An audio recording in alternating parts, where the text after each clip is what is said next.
말씀은 창세기 45장입니다.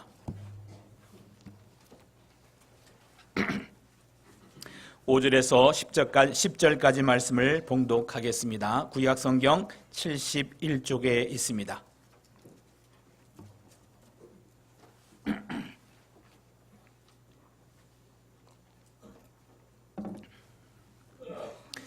당신들이 나를 이곳에 팔았다고 해서 근심하지 마소서, 한탄하지 마소서. 하나님이 생명을 구원하시려고 나를 당신들보다 먼저 보내셨나이다. 이 땅에 2년 동안 흉년이 들었으나 아직 5년은 밭갈이도 못하고 추수도 못할지라. 하나님이 큰 구원으로 당신들의 생명을 보존하고 당신들의 후손을 세상에 두시려고 나를 당신들보다 먼저 보내셨나니, 그런즉 나를 이리로 보낸 이는 당신들이 아니요 하나님이시라. 하나님이 나를 바로에게 아버지로 삼으시고 그 온 집의 주로 삼으시며 애굽 온 땅의 통치자로 삼으셨나이다. 당신들은 속히 아버지께로 올라가서 아뢰기를, 아버지의 아들 요셉의 말에 하나님이 나를 애굽 전국의 주로 세우셨으니 지체 말고 내게로 내려오사 아버지의 아들들과 아버지의 손자들과 아버지의 양과 소와 모든 소유가 고센 땅에 머물며 나와 가깝게 하소서. 아멘. 은혜가 충만하신 아버지 하나님, 이 시간에도 하나님의 귀한 은혜를 감사합니다. 주일입니다. 거룩한 날 주일 앞에 나와서 이 시간에도 하나님 앞에 경배와 찬양을 드리며 말씀 듣기를 원합니다. 주여, 내가 여기에 섰나이다. 루터가 내가 여기에 섰을 때 하나님이 나와 함께 하신다라고 하는 믿음을 가지고 담대했던 것처럼 이 시간 내가 여기에 섰사오며 하나님의 말씀이 내게 임하여 그 말씀이 나를 다스리고 나를 지배하고 온전한 하나님의 사람으로 만들어서 이 땅에서 하나님의 위대한 뜻을 이루어가는 큰 일꾼들이 다 되어질 수 있도록 하나님 역사해 주시옵소서. 이 시간에도 말씀해 주옵소서. 내가 듣겠나이다라고 하는 마음의 자세를 가지고 섰사오며 크신 영광 받아 주시옵소서. 이 모든 말씀 우리 주 예수 그리스도의 이름 받들어 감사하며 기도하옵나이다. 아멘. 삶에는 수많은 판단과 결정과 방법을 강구해야 되는 결단이 필요합니다. 순간 판단해야 되고 결정해야 될 때도 있습니다. 그때 결단을 잘못하면 큰 손해를 볼 수가 있습니다.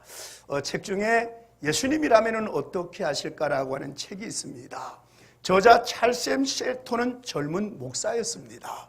그는 실직자의 삶을 경험하기 위해서 길거리를 헤매고 다녔습니다. 그 과정에서 그는 사회의 냉대와 무관심을 뼈저리게 경험합니다. 그리고 그 과정에서 경험한 것들을 기록해서 책으로 엮었습니다.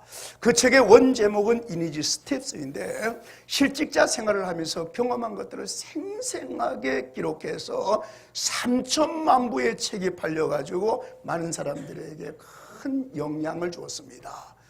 살아가다 보면은 큰 문제에 부딪힐 때가 있는데, 그때 우리는 예수님이라면 어떻게 하실까를 질문하게 됩니다. 살아가다 보면은 그런 순간들을 봉착할 때가 참 많이 있어요. 어느 목사님이 누두촌에 있는 교회로부터 설교 부탁을 받고 큰 고민에 빠졌어요. 누두촌이면은 모두 옷을 벗고 사는 곳인데, 그러면은 나도 옷을 벗고 가서 설교를 해야 하나 하고 고민을 하다가 마침내 벗자, 그리고 예의를 지키자, 로마에 가면은 로마법을 따르라고 했는데 하고 옷을 벗고 가기로 했습니다. 똑같은 시간에 누두촌교회 신자들도 고민을 하기를, 우리야 벗고 살지만은 목사님이 오시는데 옷을 입어야 되나 벗어야 되나 하고 고민하다가 그들도 예의를 지키자 하고 모두 옷을 입기로 했어요. 그 결과는 참으로 우스운 일이 벌어졌을 것입니다. 우리가 살아가다 보면은 이런 순간을 맞이할 때가 많이 있어요. 제 친구가 의정부에서 목회를 할 때 그곳에 미군 부대가 있어서 교회 주변에 양궁주들이 많이 살았습니다. 어느 날 교회 나오는 양궁주가 신방을 요청을 했어요. 그 요청을 받고 얼마나 고민을 많이 했던지 막상 신방 갈 시간이 되었는데도 결론이 나질 않았습니다. 여러분 같으면 어떡할까요? 가서 어떻게 기도해야 하나? 사업이 번창하게 해달라고 기도해야 하나? 하고 하는 그런 고민이 있었다는 거예요. 살아가다 보면은 이런 순간을 만날 때가 자주 있습니다. 오늘 우리에게 끊임없는 고민이 하나 있다면은 그것은 하나님에 대한 이해 부족에서 오는 고민일 수가 있어요. 하나님에 대해서 이해가 부족하기 때문에 시험도 오해도 실망도 원망도 발생하는 겁니다. 그때 우리는 생각하기를 이런 때 주님이라면 어떻게 하실까를 생각하게 됩니다. 오늘 본문은 그런 마음으로 한번 접근해서 보시기를 바랍니다. 본문은 요셉이 하나님에 대해서 아주 잘 해석하고 아주 잘 설명하고 있는 내용이에요. 요셉이 형들에게 팔려서 애굽의 노예로 팔려가지고 누명을 쓰고 감옥에 들어가요. 그러다가 그는 아주 과정을 거치다가 결국 요셉이 애굽 나라의 재상이 되어집니다. 어느 날 자기를 팔았던 형들이 요셉 앞에 나타나게 됩니다. 형들은 요셉을 보고 무서워 두려워 떨어요. 그때 요셉이 한 말이 본문의 말씀이에요. 당신들이 나를 이곳에 팔았다고 절대로 근심하지 마소서. 하나님이 생명을 구원하시려고 나를 당신들보다 먼저 보내셨나이다. 나를 이곳으로 보내신 이는 당신들이 아니고 하나님이십니다. 여기서 요셉은 하나님에 대한 섭리의식을 아주 정확하게 이해하고 있습니다. 여러분, 우리는 하나님을 잘 이해해야 돼요. 그래야 하나님을 이해하고 섭리를 이해하고 하나님이 나와 함께 계심을 알게 되어서 시험에 들지 않고 살아갈 수가 있습니다. 여기서 우리는 몇 가지 알 것이 있습니다. 오늘 그거 살펴보면서 하나님의 뜻을 찾는 시간을 갖고자 합니다. 여기 보면은요, 하나님은 적당히 갑자기 즉흥적으로 일하시는 분이 아니라는 것을 알 수가 있어요. 천지를 창조하신 것을 보세요. 얼마나 정확하고 치밀하십니까? 출애굽을 위해서 80년 전에 모세를 준비하셨어요. 예수님이 세상에 오시는데 1000년 전부터 예고하십니다. 예언하십니다. 준비하십니다. 그리고 막상 오실 때는 마리아를 준비하셔요. 여러분, 그 이야기는 나를 세상에 보내실 때 적당히 보내신 것이 아니라 그렇게 준비하셨다는 말이에요. 나를 세상에 보내실 때 그냥 우연히 어떻게 하다 보니까 내가 세상에 온 것이 아니라 하나님이 그런 준비의 과정을 거쳐서 나를 세상에 보내셨다는 거예요. 나를 세상에 보내시기 위해서 내 부모를 준비하셨습니다. 환경을 준비하셨습니다. 나에게 은사를 부여해서 세상에 보내셨어요. 나의 생애의 시간을 부여해 주셨고 삶의 목적을 부여해서 세상에 보내주신 거예요. 우리는 하나님을 이해할 때 이 점을 이해할 수가 있어야 됩니다. 그래서 이사야는 그런 하나님을 신묘막측하다, 기모자다, 모사다, 전능하신 하나님이라고 표현하고 있습니다. 우리가 이 점을 알게 되면은 나의 인생에 대해서 현재와 미래와 장래와 내 운명에 대해서 걱정할 필요가 없어요. 왜냐하면 하나님은 내 인생의 주관자가 되시고 내 인생의 섭리자가 되시고 내 인생의 인도자가 되시기 때문에 내가 오늘 삶의 자리에서 어떤 어려움과 곤란과 질병을 당한다고 하더라도 그 하나님은 내 인생을 인도하시고 이끌어 가시는 분이기 때문에 우리는 절대로 낙심하고 근심할 필요가 없습니다. 우리는 무엇보다도 하나님이 어떤 분인가에 대해서 잘 이해할 수가 있어야 됩니다. 하나님은 내 인생의 주관자예요. 내 인생을 섭리하시는 분입니다. 오늘도 하나님은 내 인생의 모든 시간을 다스려 주시고 하나님이 원하시는 목적하는 곳으로 나를 이끌어 가시는 분입니다. 그 하나님 우리가 전적으로 믿고 의지한다면 우리는 염려하고 근심하고 걱정할 필요가 없어요. 내 인생의 주인은 하나님이십니다. 우리 옆에 분들에게 좀 소개하십시다. 내 인생의 주인은 하나님입니다. 나를 우습게 보지 마세요. 나 우습게 보지 마세요, 여러분. 난 보통 사람이 아니에요. 나를 우습게 보면 여러분들 큰일 납니다. 우리는 본문 속에서 그런 하나님의 모습을 발견할 수가 있습니다.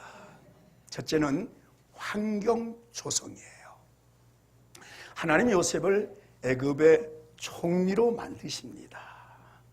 어린애들이 설교 수준이 좀 높아가지고 잠이 와요. 졸고 있는데 그러나 졸지 말아라. 들으면은 다 살이 되고 피가 되고 다 좋은 것이니까 졸더라도 허벅지를 꼬집어 가면서 듣다 보면은 성령이 임하신다 그런 마음으로 듣다가 우리 엔젤 합주단이 크게 부흥되어지는 그런 놀라운 역사가 나타나려고 합니다. 부흥은 여기서부터 시작이 돼야 돼요. 언제든지 부흥은 성전에서부터 자 기름 부음이 흘러가지고 가장 먼저 어디로 넘치는가 하면은요, 일로 갈 것 같이 여기로 갑니다. 하나님은 어린이들을 사랑하기 때문에 우리 합주단 어린이들이 먼저 은혜 받으면 교회가 크게 부흥되어지는 역사가 일어날 줄 믿습니다. 예, 쓸데없는 소리 합니다. 예. 하나님이 요셉을 애굽의 총리로 만드셔요. 그런데 그 과정을 보면 참으로 묘하게 목적지를 향해서 환경을 조성해서 이끌어 가시는 모습을 보셔요. 마치 물고기를 잡기 위해서 그물로 고기를 몰아가는 모습과 똑같아요. 하나님이 요셉을 총리로 만드신데 그 총리로 만드시기 위해서 목적지를 향해서 환경을 만들어 가지고 조성해서 몰아가시는 모습을 볼 수가 있습니다. 요셉은 12형제 중에서 유독 아버지의 총애를 받았어요. 그래서 형들로부터 미움을 받습니다. 어느 날 요셉이 아버지의 심부름으로 양을 치고 있는 형들을 찾아갔을 때 형들이 미운 동생 요셉을 애굽의 상인들에게 팔아버려요. 요셉은 졸지에 애굽으로 팔려가가지고 여인으로부터 오해를 받아가지고 감옥에 들어가요. 여기까지 생각하면은 이 사람들은 요셉에게 분명 악연이었습니다. 형들도 여인도 참 재수없는 사람들이에요. 그래서 요셉은 참 재수없는 인생이다라고 생각할 수가 있어요.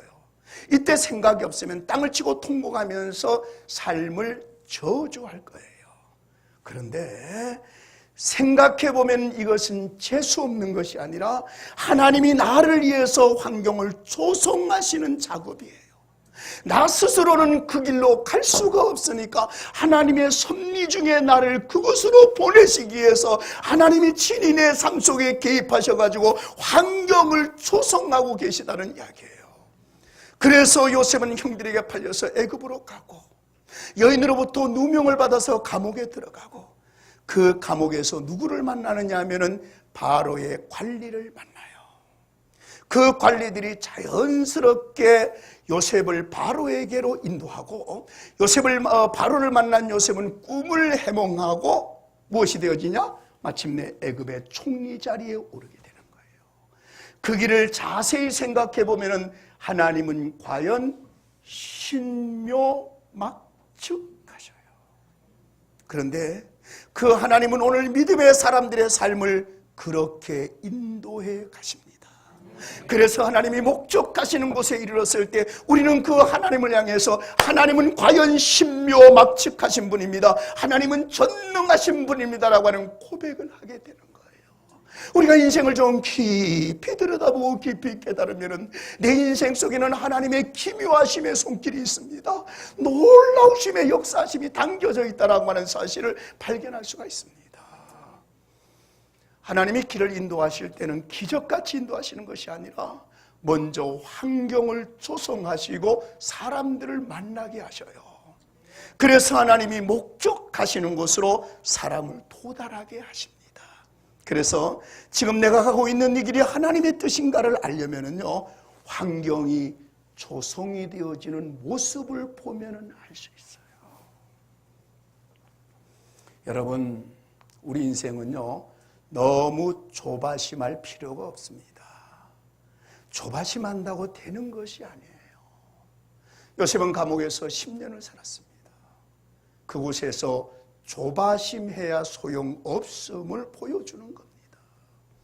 하나님의 때가 이를 때까지 감옥이 싫지만은 답답하지만 억울하지만은 환경이 무르익을 때까지 기다려야 돼요. 너무 빨리 나가도 안 돼요. 너무 늦게 나가도 안 돼요. 타이밍이 딱 맞아야 됩니다. 아주 적당할 때까지 기다려야 돼요. 그때가 하나님의 때입니다. 여러분, 오늘 우리들이 기도를 아주 오랫동안 했어요. 그런데 아무런 응답이 없습니다. 아직 시간이 남은 거예요. 더 기다려야 됩니다. 낙심하지 말고 포기하지 말고 하나님의 시간 안에서 우리가 기다리며 기도할 때 하나님은 반드시 응답의 은혜를 허락해 주시는 분입니다. 신앙의 삶에는 기다림의 훈련이 필요한 것입니다. 하나님의 침묵을 배우면서 하나님의 때를 기다릴 줄 알아야 돼요. 두 번째는 과정 중심입니다. 하나님의 도우심의 공통점을 보면은요, 매사를 형통하게 하심이 아니에요. 우리는 기도 속에 너무 형통과 기적을 요구해요. 형통과 기적이라고 하는 말에는요, 엄밀히 생각해 보면은 과정 좀 거치지 않고 편하게 좀 가달라라고 하는 그런 요구가 있어요.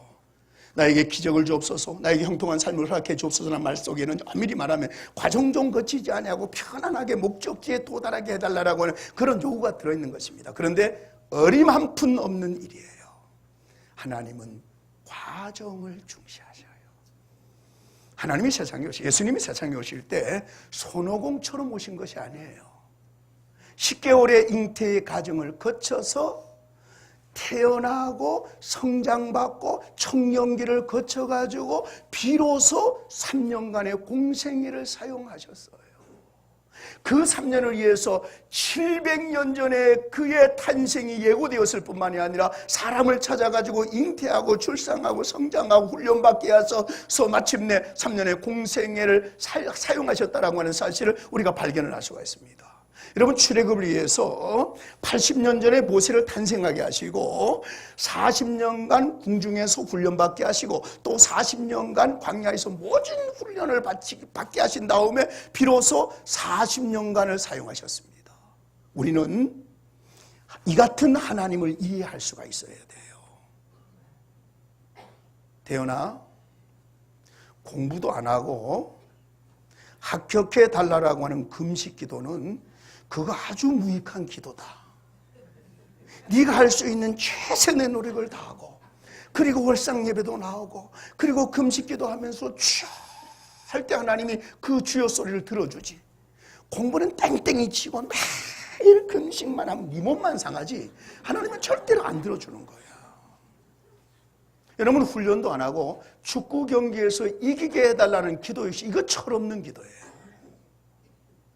노력도 안 하고 일확천금을 얻게 해달라고 하는 것도 모두가 다 하나님을 너무 모르는 응석들입니다.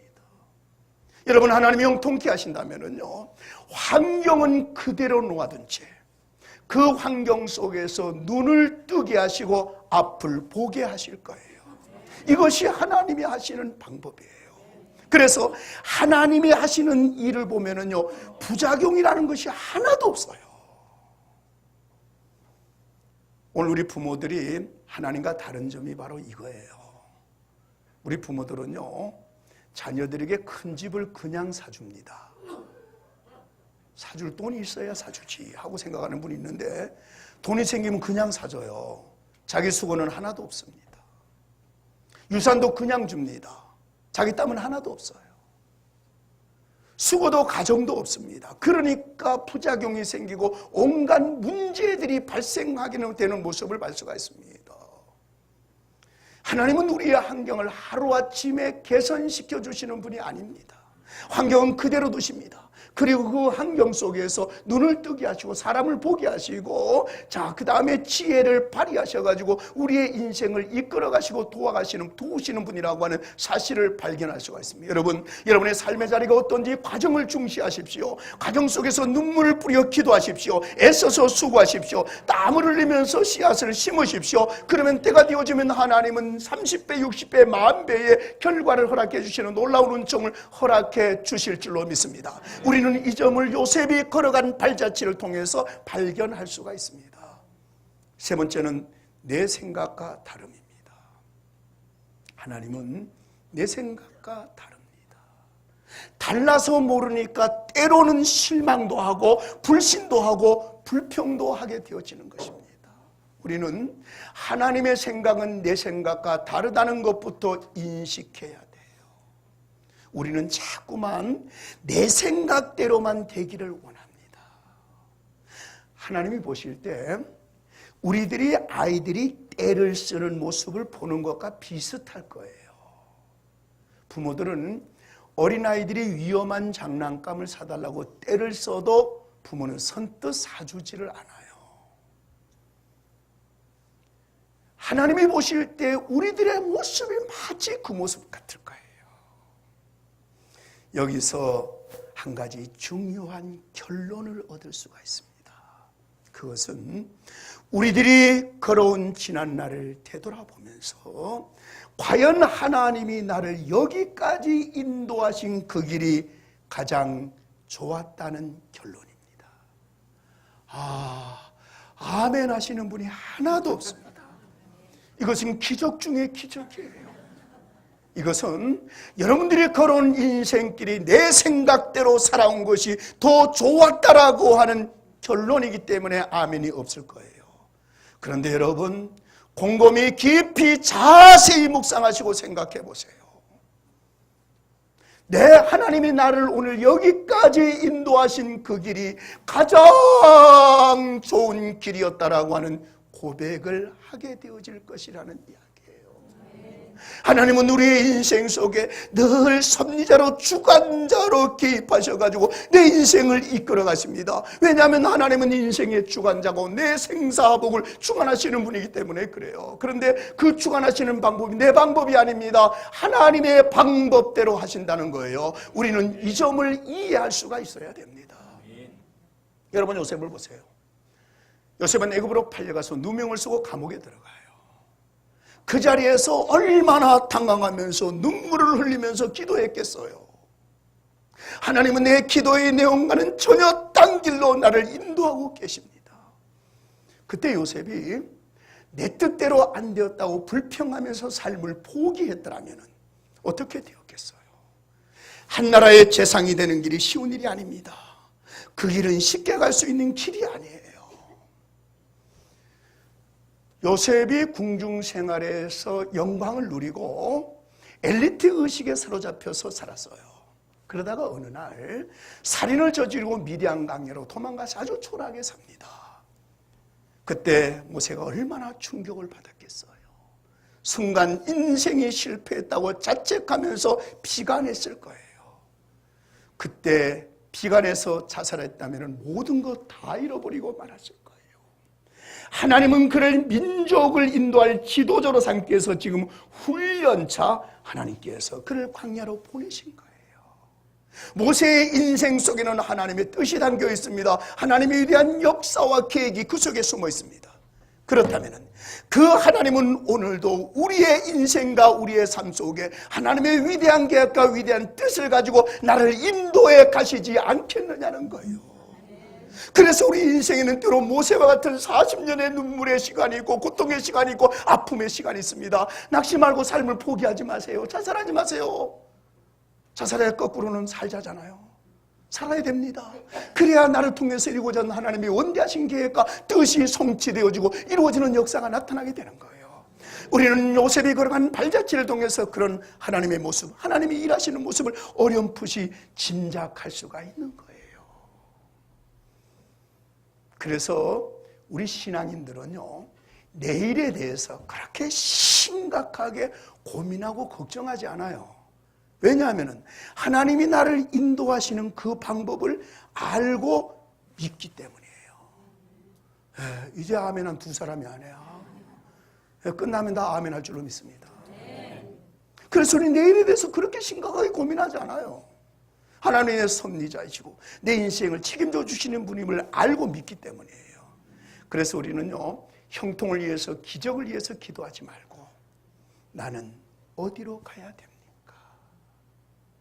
하나님의 뜻이 무엇인가를 물어야 됩니다. 그때 하나님의 세밀한 손길과 능력이 나의 삶을 붙잡아 다스려 지배하고 이끌어갈 줄로 믿습니다. 여기서 우리들이 할 일이 무엇인가를 발견하게 되어요. 그것은 우리들이 끊임없이 선을 행하는 것입니다. 여러분, 내가 끊임없이 선을 행하면은 하나님은 나를 당신의 길로 인도해 주셔요. 요셉의 특징이 무엇이냐면요, 어디서나 선을 행하는 거였어요. 아버지 집에서도 총애를 받습니다. 그 말은 우리가 좀 깊이 생각해 보면은 11 형제들보다도 더 선을 행했다는 말이 되는 거예요. 보디발 집에서도 누구의 총애를 받더라? 주인의 총애를 받습니다. 옥중에서도 옥사장의 총애를 받고 사랑을 받습니다. 그 결과 감옥에서 만난 관리들이 복직을 하자 요셉을 바로에게로 추천하고 그것이 계기가 되어요. 그래서 요셉이 마침내 어디에 오르게 되면은 총리의 자리에 오르게 되어지는 모습을 발견할 수가 있습니다. 옥사장의 총애를 받으면서 죄수들이 그에게 찾아와가지고 자기의 꿈을 상의할 정도로 사랑의 관계를 유지해가는 모습을 볼 수가 있습니다. 나의 꿈을 상의할 정도의 관계를 유지했다면요, 그 말은 그만큼 사랑을 베풀었다는 말이에요. 그 결과 옥중에 갈리를 만나고 그 갈리를 통해서 총리의 자리에 오르게 되어지는 모습을 볼 수가 있습니다. 그런 행위를 통해서 하나님은 그의 길을 인도해 주신 거예요. 여러분, 갈라디아서 6장 9절을 기억하십시다. 선을 행하면은 때가 되면은 거둔다고 했습니다. 이 말씀은 진리예요. 영국의 수상이었던 처칠이 어려서 동네 냇가에서 놀다가 물에 빠져 죽을 뻔한 것을 동네 또래 아이가 건져가지고 겨우 살아났어요.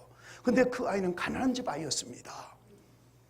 처칠의 아버지가 그 아이의 소원이 의사가 되는 것이 꿈이라고 하는 말을 듣고 의학 공부를 시켜주었어요. 후에 그 아이는 의사가 되었고 처칠은 폐렴에 걸렸습니다.